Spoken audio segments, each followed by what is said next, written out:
Mamukase guys, Mamukase. How are you guys? How are you guys, Mamukase?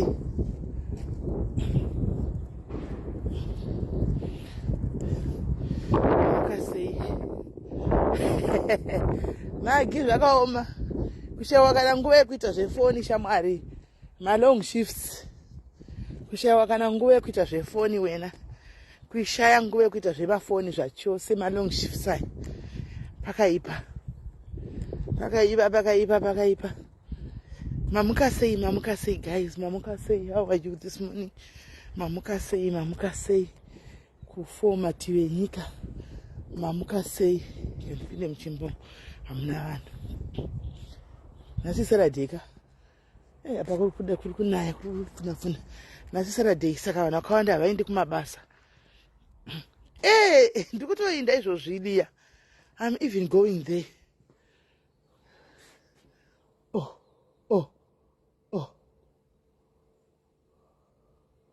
21 minutes. Oh, nasi weekend. Saka tichamira panapa 21 minutes. Yuhi. Nai Jesu. Nasi weekend. Saka bhazi rikuya 20 kundabudirei.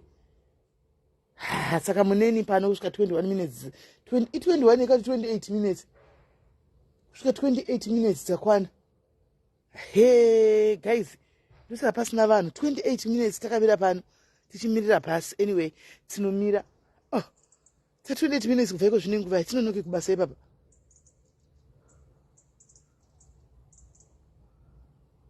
Zvine nguva 28 minutes dziri nguva guys, half past. Inga zvakaoma ne. Kuseni sina kutarisa timetable. Zvatichanonoka kubasa.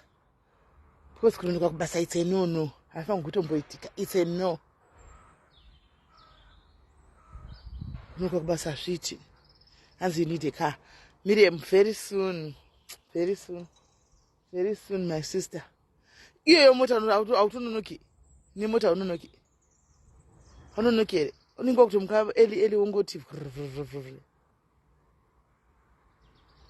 Very soon. And you should check your timetable. It's 7. Saka manje ndogoza kuti iri kunzi nguva yako yakuti 18 minutes 19 minutes. Saka yakuti 19 minutes kubva iko zvino inosvika kuma 20 past chakadaro. Alright, no problem. Tinomira edu, tinomira. Apa ndopedza usiku kuma 9. Apa ndopedza usiku kuma 9 koko bhasari uizve kumanya guys. Bhasari uizve kumanya unosvika wapedza na 9 unosvika kumba kuma 10 chaiko kuma half 10 kuita 1 hour 30 minutes uri muroti. Nasi tararisa kani. Aiwa, atinamborarisa odriti right guys. Mamukasei. Ndatirega ndimbokumhoresai mangwanana nhasi tichingosimudzira tichienda vedu. Momboita bear with me. Ndiri kuita ma long shifts. Saka ndikwanise kuwana nguva yekudini kuti ndingazoya kumara kana nguva yekuita zvemafoni. Yekuita zvemafoni chaiko nguva handina. Ndosaka musingazondioni. Mungu ndono makuseni pane ndichienda paitiri mubhazi redu toenda nebhazi redu kutodzoka chaiko chaiko. Kudzoka chaiko nechitiona kuti it's late. Vanhu varara. Saka nenda ngoti tozosvona mangwana tichienda. Handitika nhasi ndauya ndatoda timbotsiurana timbosimudzirana mangwanana nhasi. Kusimudzirana mangwanana nhasi. Handitika Kwatinomhanyira. Andi topic yangu ndaisa kuti Kwatinomhanyira. Kana ndichitaura ndidi kunyatsoti munyatso kunditarisa. Ndo paipa pandozotoka. Ndakwazi kuti ndishoti. Ndidai. Right. Saka ndoda tichimbotaura pamusoro peKwatinomhanyira mangwanana nhasi guys. Tichipfuurira mberi kune vaneni timu rangu. I was so happy and very thrilled guys kuti guys vanhu vari vakapinda pamunamato 258 mugroup. 258 vatinawo mugroup vakapinda pafasting and prayer. Ndakawa kufara ndikati saka Mwari vanhu tinotokudai. Vanhu vese vanotokudai. Vanhu vanototsvagawo chiso chenyu. Tinotsvagawo face yenyu. Handina kuexpect kazhinji panonzi fasting and prayer. Tajaira kuti pakanzi fasting and prayer pakataurwa zveshoko raMwari tinenge tiri 50. But this time fasting and prayer tiri 258. Vari kugroup ndiri kunyepere. Ndikunyepere vanhu vari kugroup. Hamaitino zvechokwadi. Ichokwadi. saka zvakandifadza zvikanakidza ende tiri kuchinakidza zvikuru sei mugroup umu ndechekumatestimonies ari kuuya. Fasting haisati yapera, already people are testifying to different things. Munoona the power of prayer, the power of prayer. Asitopinda usei group ndere maprayers chete baba, kana hakuna any social inoitwa, rinongoiswa maverses, rinongoparidzwa. Anenge angofila nhasi ndoda kutaura kuparidzira vamwe, anongowinza audio yake. Anenge angofila ndoda patestimony, harina chimwe charinotaurwa. It's not a social group rekutaura zvinhu zvekupi kana zvekupi. We don't talk about my streets, we don't talk about anyone, we only talk about the word of God nekusimudzirana. Ndikuenda kubasa Faith, ndakaona ndikuona roko rwaMwari, matestimony achiuya, the power of prayer, the power of prayer. Guys, vanhu vari kuitirwa zvakanaka mugroup umu. Vanhu people are testifying. Vamwe vakambenge varambigwa maposition, kana nchinyepa vari kugroup muti ndikunyepa. Vamwe vakambenge varambigwa maposition vakanga vamboaplya kudhara, zvakungouya uchingokungofonwa kunzi yaku interview ododzoka achiti kwa vedu efarai nenda wana basa. Andichika zvinhu zviringoitika mugroup, zvinhu zviringoitika mugroup. Handisari kuda kupindawo, but manje imi hamuchakwanisi kupedza, hamuchaiti 15 days. I think tasarigwa ne6 days or 5 days tipedze. Handimona, because atiri pa 15 days, isakaita ma 15 days vekutanga, vechi2 vakajoina pa 7 days. Saka mimi munenge makujoina pa 5 days. Saka munenge makujoina pa 5 days. Anditi mona, ndo dzinenge dzatosara. Because kwatatobva ndokurefu. Handimona, kwatatobva ndokurefu. Anzi amen kunyepa inini, akusi kunyepa ndiriko. Vanhu vari kuuya nematestimonies. So patinozopedza, I'm praying kuti munhu wese auye nematestimony, and we are even praying for you guys. Ikoko tinototaura kuti ngatinamatirewo ningi, ngatinamatirewo vanhu vamwe vedu vari kusocial media, ngatinamatirewo vanhu vamwe vatoziva nemazita vana ningi. Handitika kana wangosundwawo nemweya ungotaura zita, vanhu vari kutofamba nezita iroro kumunamato. Handiti maona 6 days munogona kubatsirika. Mukandibata kuseri ndinokupinzai mugroup, mukandibata kuseri I'll add you to the group. Mupindawo pa 6 days asara izodzi. 6 to 6 fasting. Ndikakudzai kuti ndadonha sei. Inini ndatove kudhere chichiyanene, dhere chi40, rechi11 kana rechi9 10. Ndaslima, ndatoslima. Pandaisungira bhande ndadzika times2, ndikutongoti dei zvikatorambe zvikadaro. Handimaona ndichitongokontinua yechitongoita diet. Handimaona. So ndoda ngotenda Mwari mangwana nhasi, asi ndaya kuzotaura nenyaya kwatinotisira, ndiya ndaya kuzotaura nayo vasikana. Mirai ndimbokudzai kamwe kanyaya kakaitika kumasure uko. Handitika pane masisters maviri akanga ine brother yawo. Masisters aya aine brother yayo. Handitika brother iyi yakanga ine ushamwari neumwe munhu akanga ari munhu weumhare. Kanchiti munhu weumhare anomuziva munhu ane power, munhu ari powerful. Handiti maona, kana nchiti munhu ari powerful ndikureva munhu anoziva, anogara pakunamata. Powerful yedu yemazuva ano yatinotaura ipowerful yekuti munhu ari powerful because ane mari, anogona kutengera vanhu mota, anogona kutengera vanhu dzimba. Haisiri yo powerful yatiri kutaura, tiri kutaura powerful imwewo powerful yakanangana nezvedenga, because izvi zvinhu zvepano pasi is powerful kana uri pano pasi, but the moment yaunongoti digi upowerful hunobva wapera. Saka munhu atinoti ari powerful chaichaiye tiri kutaura munhu anenge ane connection nedenga, munhu anenge ane zodzo yedenga, munhu wekuti paanosvika paanotaura chinhu chinoitika, wokuti paanosvika paanonamata anosiya difference, pese paanofamba anosiya something. Ndiye munhu atiri kutaura wokuti chero akanzi afa nhasi kumberi ikoko handichiona zvinenge zvichingonoitika faya kumberi ikoko. Handimaona, ndiye watiri kutaura. Saka aine ushamwari nemunhu akanga aine umhare uyu. Handitika nerimwe remazuva hanzvadzi yavo iyi yakangofuma yakafa. Yafuma yakafa hanzvadzi yavo iyi. Vasikana vai vaviri vakati manje hanzvadzi yedu zvayafa panapa, tiri kuenda toita sei, toisa munhu kumochari, toita sei.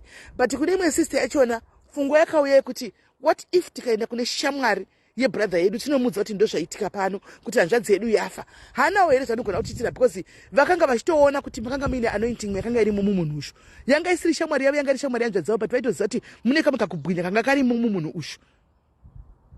Handiti maona. So vakabva vaenda kune shamwari yai, vakasvika kuti munhu wako, shamwari yako uya unodisa stereki avata uko, afa uko. Munhu andikutaura nezvarazaro.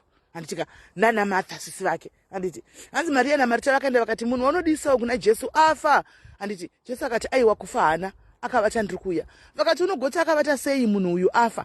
Handimaona, havana kumhanya kutanga kuenda nodza shamwa kana kuboonyongora mhere kuti vedu vekuno kutaita rufu dei kwanga kuri muzuva ranhasi iwe neni tingade takamhanya kuboonyongora mhere kuti mai wekani hanzvadzi yangu yafa, mai wekani baba wangu vafa, unobata musoro ugobuda panze ugomhanya nemba ugotenderera ugobuda yadhi ugotenderera. Handimaona uchiti kwafiwa kumba kwedu kuti raini rese rizive kuti kwafiwa, kuti vanhu vazive kuti kwaita rufu zviri muvanhu. Handiti ndozvatinoita isusu, vanhu vobva vaungana zoti aiwa apa paita rufu. Vaviri ava masisters ava they spoke vari tu mukati mimba yavo yemukati, havana wavakaudza vakati unozati chi, instead yekuti tiridze mhere, instead yekuti tinotaura rega tiende kune shamwari yake, kune munhu aimuda tinomuudza pada panogona kuita plan. They had faith, they had hope kuti tikaenda ikoko zvinhu zvedu zviri kunoshanduka. Handiti vaende vakanodaro vakanosvika kuzonzi hana kufa akavata, vakati hana kufa akavata zvikanzi ndichauya ikoko ndozodini, ndichombori zvandiri kuita iko zvino zvasi ndichauya ikoko ndizodini ndizoona shamwari yangu iyi yamuri kuti yafa. Handimaona vadzokera hanzi vaita tumadays variko, vakasvika vakawana vakatosvika nguva yekuti munhu anga kuda kukanganisika yanga kutokwana, saka there was no option kunze kuti vatoviga munhu usho. Handimaona so vakaenda vakanoviga munhu. Handimaona vakutonoviga munhu kuti munhu atodini, munhu atofanira kuti akutonhu ari mumba uyu shamwari yake Jesu yasati asvika. Handimaona asi hanzi Jesu anozosvika nezuva retatu, asvika anobvunza kuti ko makaviga kupi shamwari yangu, makamisa kupi? Saka sakatomuviga because takaona kuti anga akutonhuwa. Handiti anoti ndiendesei pamakamuviga ndinoona. Dhanzi Marita naMartha vanomutora voenda naye pavakaviga Jesu voti guva rake iri rapa. Handimaona ndo pane guva rake, vanoti vhurai dombo. Kwakuva kare ndofunga hanzi aiswa matombo here, stuff like that. Anga asingavigi membe mumigirwa toita mazuva nekunzi tai tinovigwa tofusigwa tonzi fusunurai. Handimaona zvikanzi isai dombo pasaidi mumutse arimo, hana kufa akavata. Handiti sisi vana masisters hana kuvhunduka, hana kuita nharo. Iwewe nhasi iwe nemudikani vakauya munhu akauya chitizvo baba vako kana mai vako vakafa, havana kufa vakavata, kurumudza kufusunura ubvise mavhesi aya ticherai gomba munhu amuke ungazviita. Hatigoni kuzviita because tototi munhu ari kupenga, uku ndo kunonzi kupenga, kuna zvinhu zvakadaro. Takaona vamwe vaizviti ndevemweya vachizama kuti tiri kuzama kumutsa vanhu vakafa zvichiramba, tinotoramba. But vasikana havana kuita nharo, vakanga vaine faith yekuti something was going to happen. Vakaenda vakanoti ngatisudurusei dombo rikasuduruswa. They did not ask any questions, they didn't say anything. Vangosvika vakasudurisa dombo rikabva vakavhura. Handitika hanzi Jesu akanamata akati Razaro muka. Panguva iyo Razaro akabva amuka, mufunge. Hani muri kuona. Saka pana panoda kutaura ne topic yangu ndati patinotizira. Kana tinge tawira problems, kana tawira matambudziko tinotizira kupi? Tinotizira here kuna Jesu uyu muchindi werugare. Tinotizira here kuna Jesu uyu anoita kuti anogona kuti mutsa patinenge takafa, kana kuti tinotizira kushamwari. Muzuva ranhasi vazhinji vedu tinotizira kumbinga dzedu. Vazhinji vedu muzuva ranhasi problems edu tinofunga kuti anopedzwa nemari. Muzuva ranhasi problems edu tinofunga kuti tikatizira kuhama, tikatizira kumaboyfriends kuvarume, tikatizira kwakati ndokunoperera dambudziko redu, tikatizira kumaprofita ndokunoperera dambudziko redu. Tinokangana kuzoti kuno muridzi wenyikiri, muridzi wedenga nenyika, pane muridzi weupenyu anonzi Jesu Kristu. Ndosaka maproblems edu asingaperi. Hatizivi kwekutizira. We are taking the wrong direction. We are running to people instead of running to God and telling kuti God, this is what we are having. We have problems. I have problems. I have a weight that is on my shoulders. Handichazivi zvokuita, handichazivi ndotangira papi. Tinomhanya kunoconfida neshamwari. We run to my friends, tonoconfida kuma friends kuti shamwari unoona dambudziko rangu zvikumba kwangu zvinhu zvakatomira zvikadai. Uri kuona shamwari zvikatasadoa utoona kuti zvinhu zvangu vana vangu vakamira kadai kubasa. Haticha unotopedza kutadza kugara pasi kuti chikupedze nguva ikwane ndiende kunodza shamwari yangu, kana kuti foni isingabvunzi kubasa mutoenda mutoilet kunobata foni kuti ndifonere shamwari yangu ndiudze kuti kuno kuzviri kudai.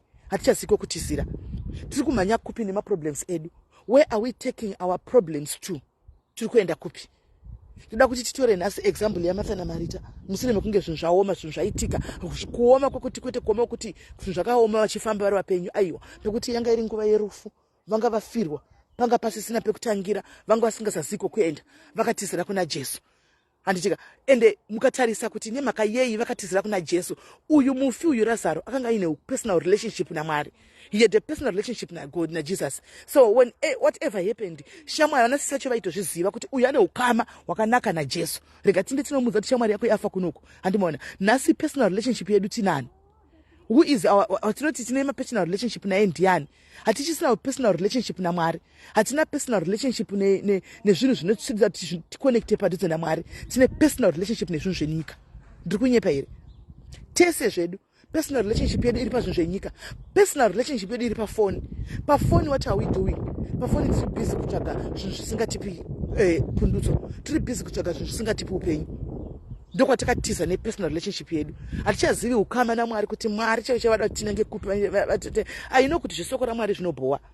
Aino zvesoko raMwari zvinobhowa, ndosaka tiri vashoma. But remember, isusuwo tiri panguva yatiriwo. We need to focus more on the word of God than to focus more munyaya dzimwe dzatinogona kuzoyana dzitapedza edu fasting.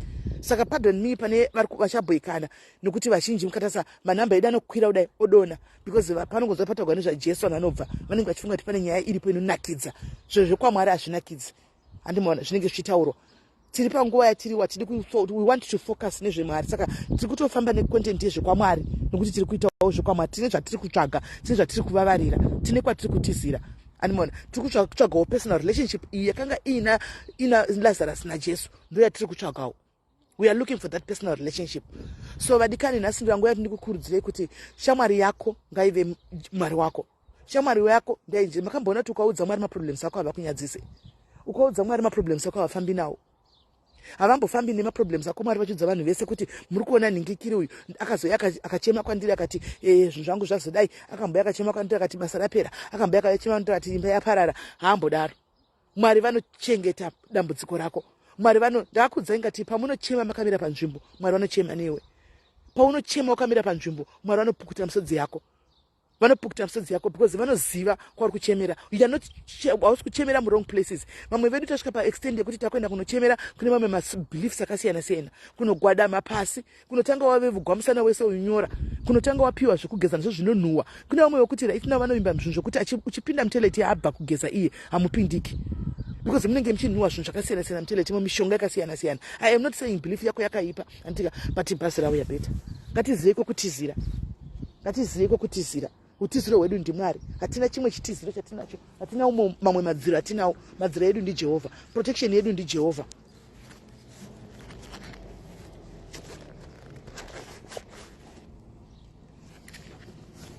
Ndarina kana munhu basi mai mwana. Takagara masidira ajo zvina. Kana munhu basi zvakaoma. Kana one. Morning. This is so sad.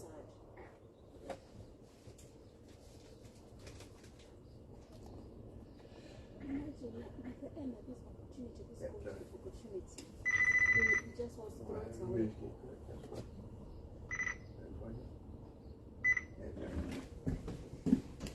Just tiri toga basi tiri chuni mNigeria ina kumusoro tiri toga tiri vaviri basi rose. Maita one. Ndinyatsogara pane ndakaanza kusununguka. Ndinyatsotawara kumasina. Wagara pasiti rangu. Zviro. Asi kuti siti riri nemuridzi. Tikari panaka. Hamuna kana munhu pasira nemunhu wandasina kumuona. Saka ndikutaura kuti ngatitizive kuna Jehovha. Ndiye utiziro hwedu guys. Nyika nekuzara kwese inopera. Asi soko raMwari hariperi, rinoramba riripo. Soko raMwari chero harifi rakapera. Ticharamba tiri musoko raMwari chero zvikaita sei. Ngatichazivewo kutizira, ngatizive kushare maproblems edu. Anditi let's go and share our problems to God.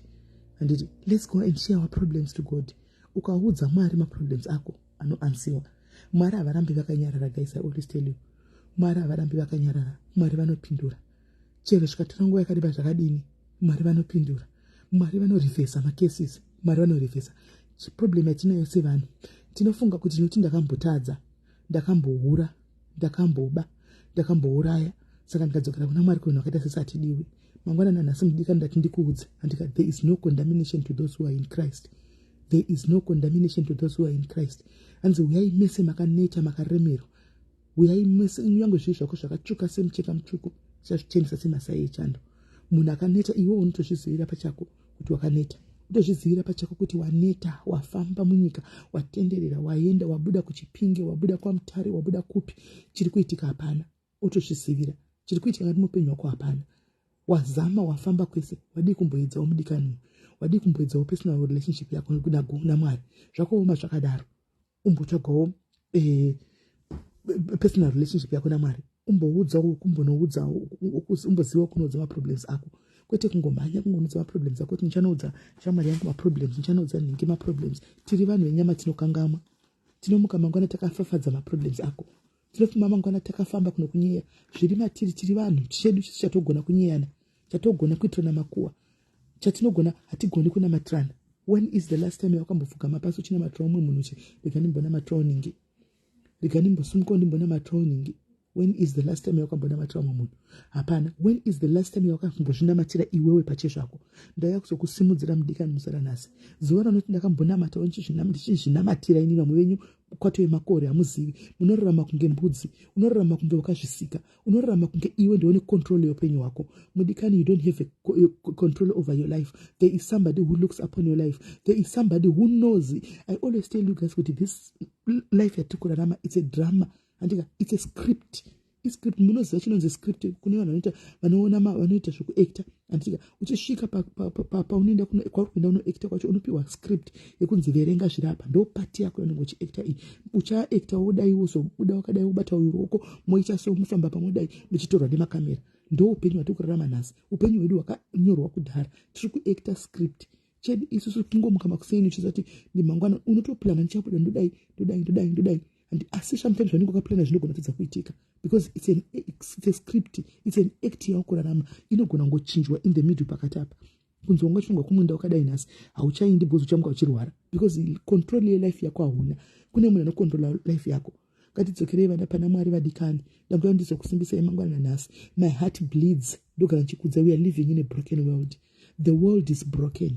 People are broken. People in this world are broken. Tese zvedu, we are broken records. Tine mascratch. Tinorira tine mascratch. Tikarira kudai hatigoni kuenda mberi. Tinomboti tikafamba tikarira. Totanga kukweshera tinzenzenzenzenze. Tine mascratch. We are a broken nation. We are broken people. We need God to heal our broken hearts. We need God to touch our hands and move with us. We need to refrain from kushandiswa naSatani nekutevera zvimwe zvinhu zvenyika ino zvisina kwati zvinotisvitsa kana kwazvinotiendesa. Nyika nekuzada kwekwesanzi zvichaguma, asi the word of God will not end. Nyika iyo yatiri ichaguma, musi waunofa nyika yaguma. Musi waunoti dhii pasi nhasi nyika yaguma. But soko raMwari harifi, rakapera.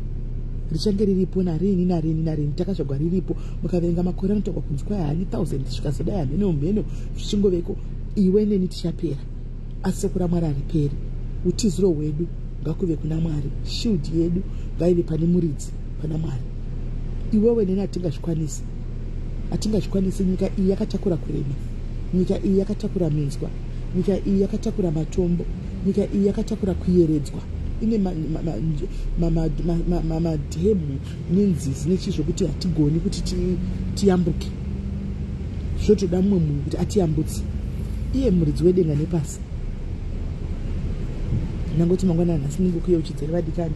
Andika kuti whatever zviri kuitika muupenyu hwako, fara ufarisise, asi usakanganwe kuti kuna Mwari andika akakusika. Usakanganwe kuti kune muridzi woupenyu hwako nedenga. Andika tichitaura kudai you never know. Pamwe neichitotaura zvangu chitongokuudza iwewe ndio unenge uchitoziva. Andika pamwe kufa kwako kwatoye padhuze. Pamwe wave padhuze nekufa uri kungoda kuti shoko iri uri wane utendeuke. Pamwe ndini atori padhuze nekufa ndingoda undisenda kudza isoko iri musere muchitendeuka. Because tingazviramba tikadini, but ndo life yatikurarama. Ndo upenyu hwatiri kugara. Ndo upenyu hwatikurarama whether we like it or not. Zvichasara zvorwadza zvosongopera tokangamwa moita mufuone upenyu wenyu. Tosara tichitadza futi kana tosara tichitsvaga futi Mwari. We don't know. Unoona. So vadikani ipapa pandidi kunyanya kubhowa nekuti soko raMwari rinobhowa. Robhowa, it's foolishness to those who want to perish. Rinobhowa kune vanoda kutsakatikira menyika. It's foolishness to those who want to perish. Anditi mona. Saka usawanikwa uri mumwe unoda kuwanikwa uchinzi uri foolish. Ingo yake 29:7 midway. Nezvekuda kwesoko.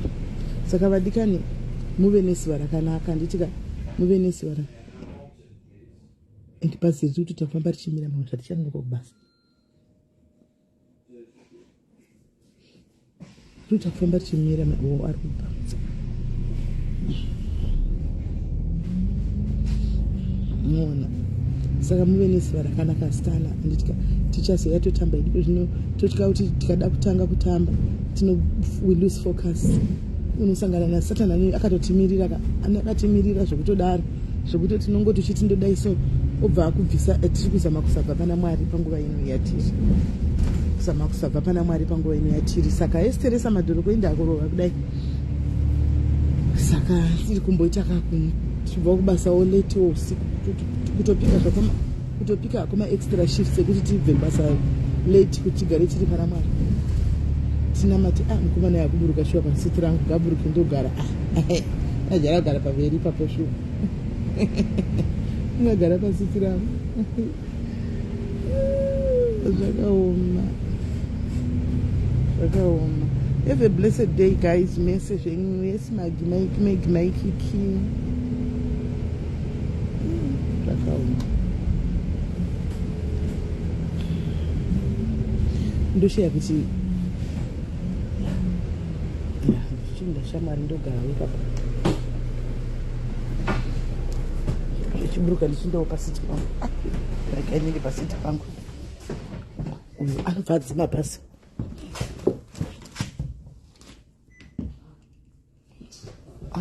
bhasi kudzima bhasi kuti ngoqo kudzima bhasi kuti ngoqo. Thank you Teresa, thank you. Wadzima bhasi kuti qome mwana sebva tatofunga kuti takutonunuka. Asi naimi guys, muyatsakundidzai kuZimbabwe kunyika kweduko shuwa president vanodiwo kuti kana vovakawo kana dzimba dzakangoita madhabhudhabhu kudai kana maflats chaiwo ekungopawo vanhu vasina ekupiwa negovernment ekuti vanhu vese vanongopiwa kana ma2 bedroom flat chaiko kuti munhu wese ave neaccommodation naimo kuti munhu wese ave neaccommodation vongovaka maflats iwa yakakura kudai munhu nemunhu wongopiwa kana 2 bedrooms kuti munhu wese ave neaccommodation naimo. Hasa accommodation yakakosha. Yes Nadia ndokuperekedzai kubasa zvakaoma.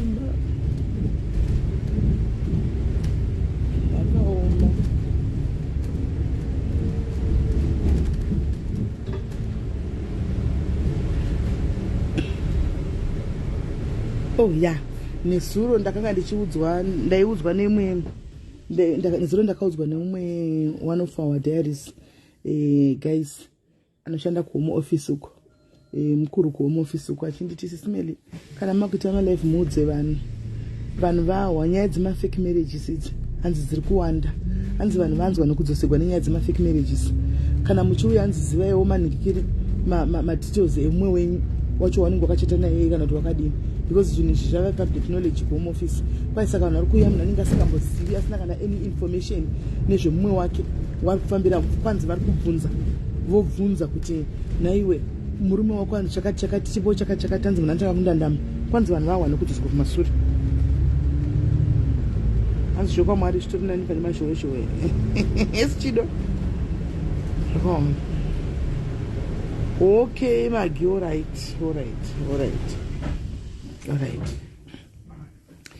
Saka hanzi kune vese vari kuuya hanzi vanhu vahwa nekudzosegwa kumashure kupa airport apa, kwanzi zvinhu zviri kuchinja, zvinhu zvakatosunga hanzi kubva muna machipa papa zvinhu zviri kutosunga zvekudaro. Saka please kana muri kuuya hanzi uyai, hanzi even pane chimwe chahanzi hanzi vaya vari kutumira vana kuAfrica muchibatisa vana kuti ndikumbira ndigirei mwana wangu, hanzi vana kutorwa nesocial services.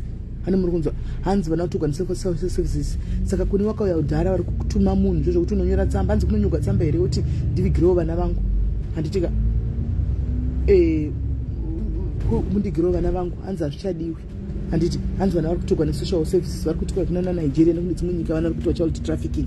Saka vana vanobva vatorwa, uchingosvika chete munhu akangobata tsamba kuti ndati vana vanobva vatorwa.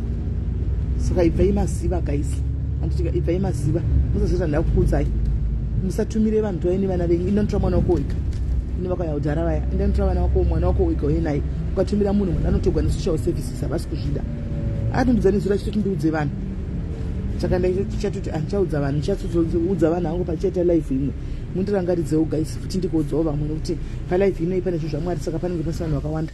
Tichazozvitaura panoningirira tichazozvitaura patinenge ticha live dzimwe. Mwana kuti vanhu vasive, musatumire vanhu vanzi hazvisi kudiwa. Esi pepecho vachinyana hawai wamuka sei nhasi. Saka nanguti ndikudzei guys. Maudzawo vamuri kuziva vari kuda kuti vana vauye kuti ndanotora mwana wako wega. Mwana kutogwa nesocial services.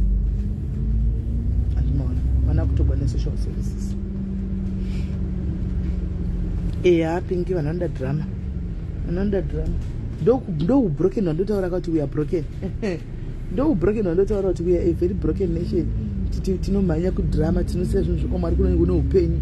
Tomhanya kudrama rekuti tichingopera ipapo ratopera hakuchina. It happens ipapo zvatopera. Harina kwatirinotindisa, harina charinotipa, hatina chatinobenefita. Ndo broken wacho.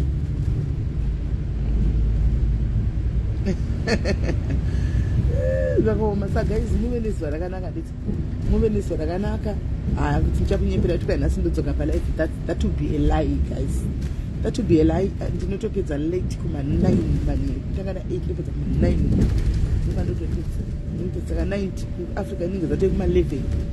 Saka ninge vatorara plus mangwana futi Sunday ndaitoti ndichaenda kuchechi ndione nditoripo futi zveparota. Ai mwana long shift zvakare ndokurova makuseni ndopedza usiku. Saka handikwanisi kuti ndingauya. Maybe ameno nekuchatozoona next week about maybe ngana Tuesday probably. Ndinenge ndasunungukawo.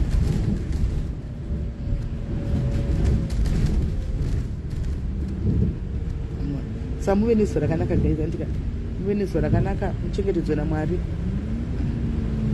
Hanzi vakatora vana vacho vanzotesei navo.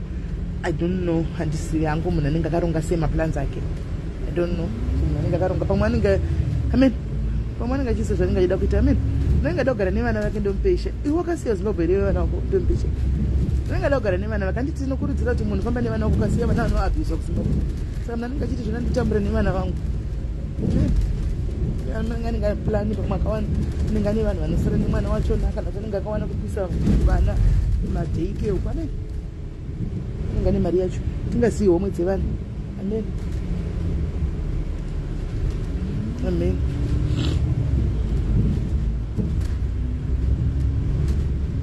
Wanzi vari kuisa kusocial services. Hanzi vatogwa nesocial services. Hanzi vari kuchogwa nesocial services. Vari kuti vana vari kuitwa human trafficking. Hanzi vari kutorwa nesocial services. Saka vakaipa. Hanzi vari kutorwa nesocial services. Ndomupeisha. Hanzi vari kutogwa nesocial services.